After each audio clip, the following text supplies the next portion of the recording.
Grace means you still have a purpose, even after your worst day. You don't earn it.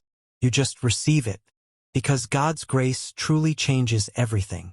Ephesians 2 verses 8 to 9. For it is by grace you have been saved, through faith.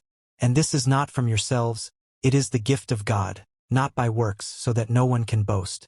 2 Corinthians 12 verse 9. My grace is sufficient for you, for my power is made perfect in weakness. Romans 6 verse 14. For sin shall no longer be your master, because you are not under the law, but under grace. Titus 2 verse 11. For the grace of God has appeared that offers salvation to all people. Hebrews 4 verse 16.